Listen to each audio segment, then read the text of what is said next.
Parenchymatous tonsillitis. It is the suppurative inflammation of the whole of the parenchyma of the tonsil. Usually it is bilateral. So what is the importance? We have the tonsillitis and we have two types of complications. One is early, another is late. Early is like direct spread. You have the tonsil, you have the paratonsillar area. So sometimes the abscess can form in the tonsil, it can spread to the paratonsillar area surrounding the tonsil. It is called quinsy. This spread is called quinsy. Paratonsillar abscess. Abscess forms surrounding the tonsil. It is called quinsy. Then this inflammation of the tonsil can spread to the nose, can go to the sinuses, and it can go to the otites, media, laryngitis, bronchitis, pneumonia. Everything it can cause. It can spread this. So it can spread. Then it can spread not only, this is the direct spread it can happen, direct spread, because it is continuous with all the things. But then the lymphatic spread. Lymphatic spread, you have tonsillitis, there will be inflammation of the lymph nodes. Many of the people, the tonsillitis is there, then the lymph nodes are enlarged. So these lymph nodes will be enlarged and they will have suppurative inflammation, okay, and they will be tender to palpation. Then the infection from the tonsils can spread through the bloodstream also and cause septicemia, and it will cause septicemia. So there will be direct spread to the surrounding structures like nose, pharynx, and it can spread to the lungs also. It can spread to the lymph nodes, through the lymphatics.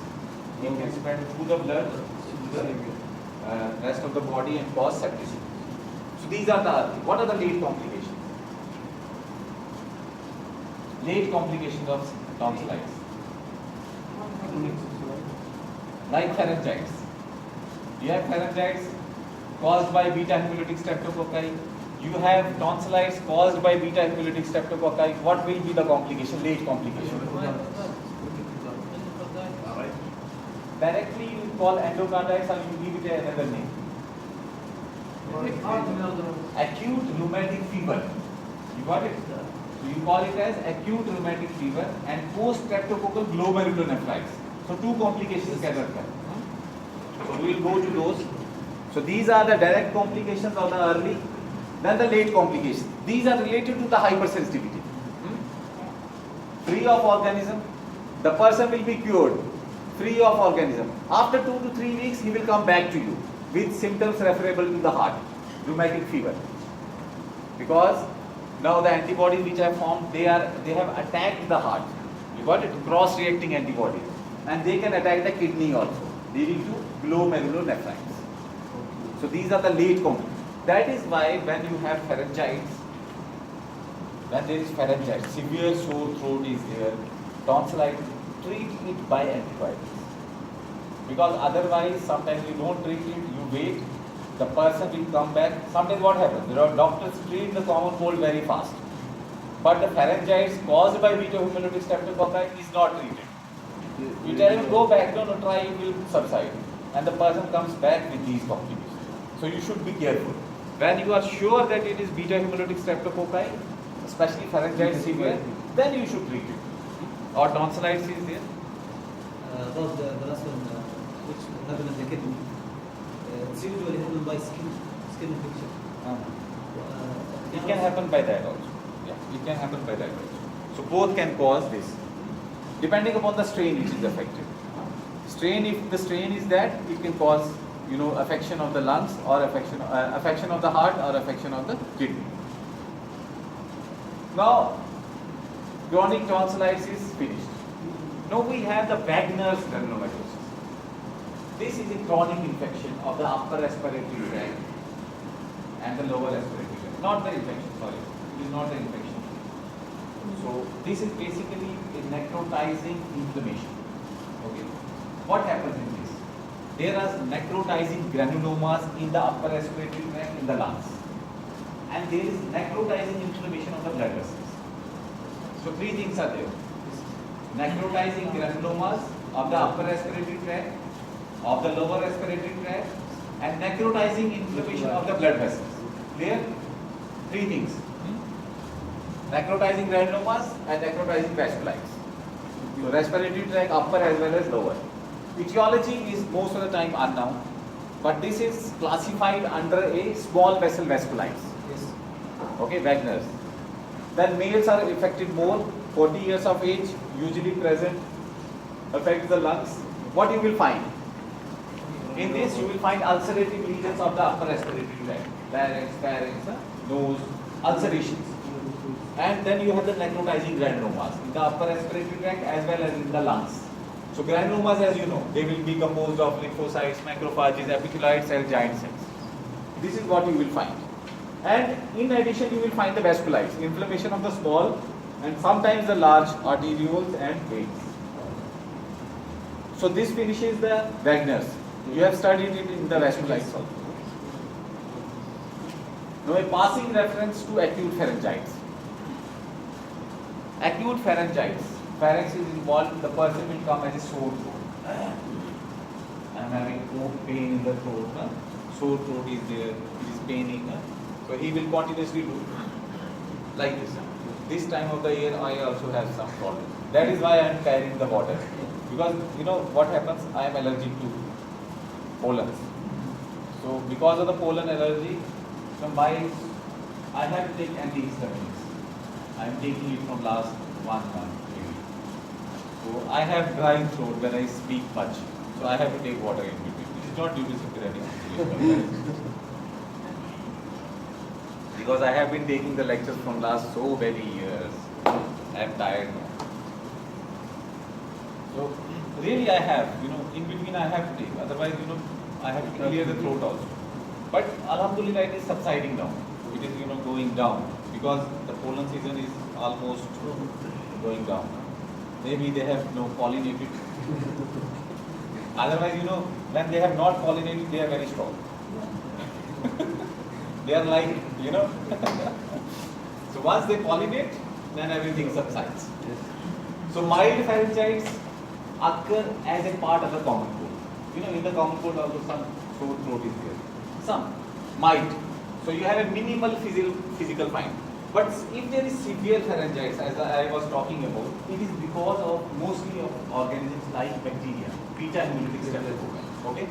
So there will be hyperemia and there will be exudates in the pharynx, which will cause the sore throat and which will cause the pain in the throat.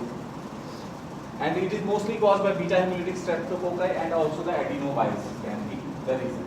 Okay?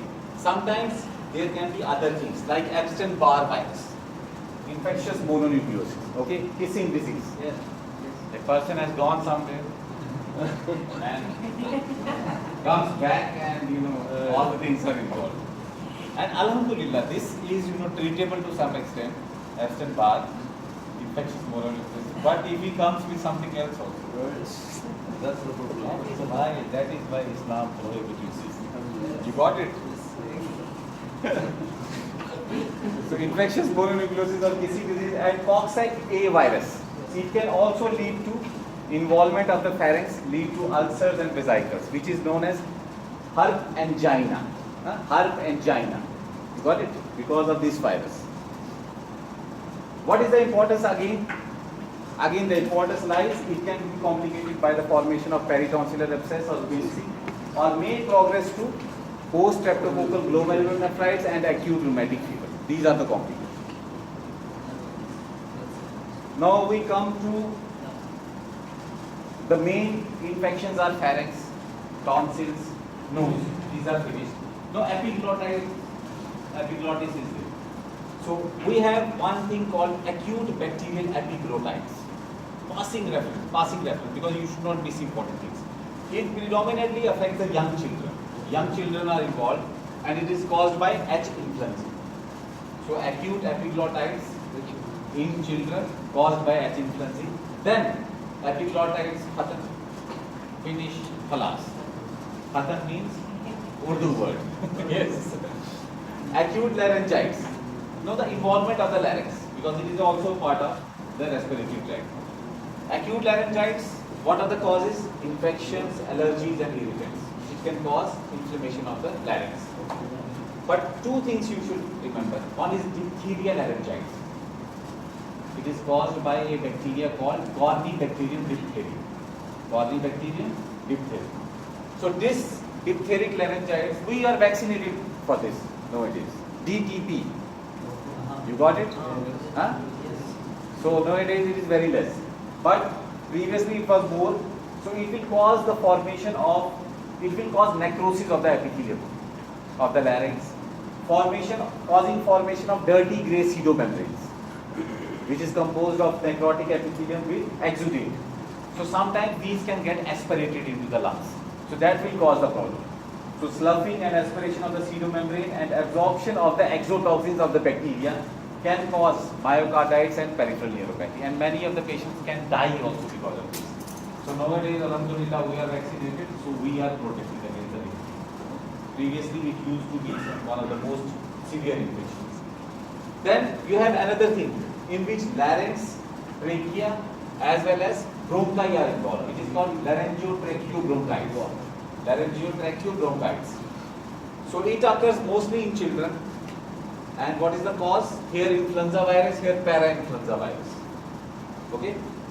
So acute epiglottitis, human influenza virus, and here para-influenza virus is the most common cause. And it is also known as croup. Okay? It is self-limited, it subsides on its own, but it can cause, a harsh sound when the person is breathing. So you think there is very severe infection or there is something very strong thing is there, and it will lead to persistent cough and harsh sound on inspiration. But it is self-limited. It will subside and the patient will be all right after some time.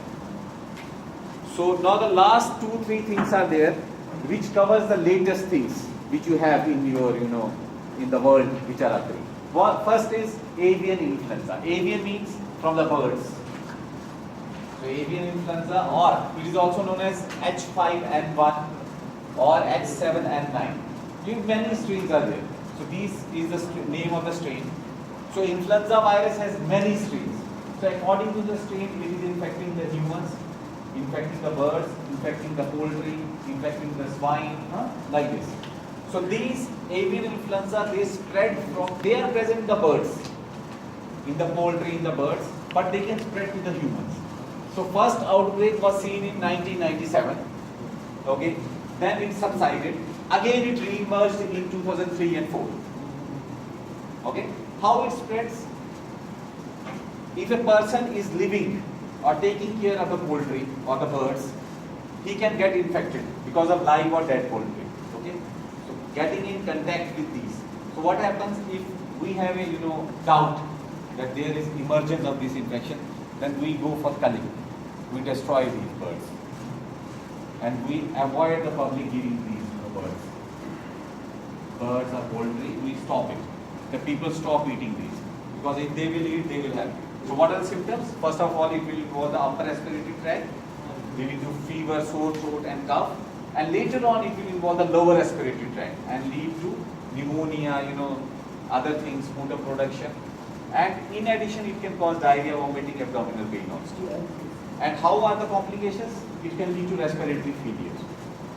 Pneumonia along with respiratory failure, which will cause hypoxemia, and they can spread to many different organs and cause multiple organ failure.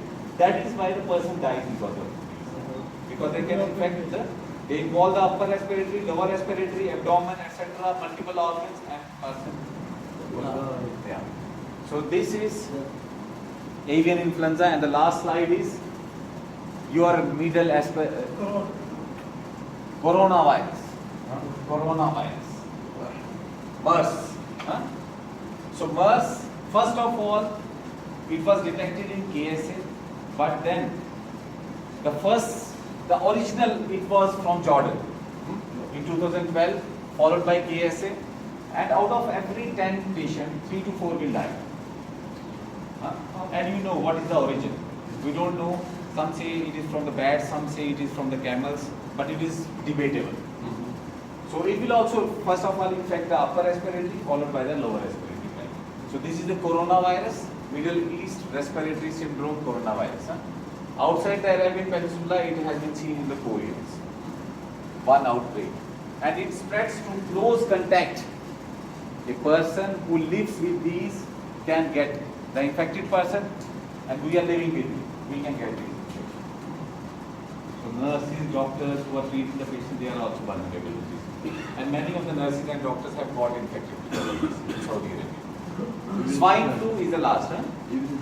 Yeah, you can accept. So you should be careful when you visit the hospital, especially washing the hands. We have good things here. Swine flu, H1N1 flu. It is H1N1. It spreads from the pork, from the pigs. Okay. So pan-endemic influenza virus in 2009, it has caused this much of the deaths. 18,000, more than 18,000 deaths. And it is transmitted from person to person. Once a person is infected, another person comes in contact, he will have this by inhalation or ingestion of the droplets. And it is not transmitted by eating cooked pork products. So we can get it from the pigs, the person who is in close contact with the pigs, and the person then who comes in contact with that person who is already infected. But by eating pork, cooked, we do not have. Alhamdulillah, we are safe because we don't eat these things.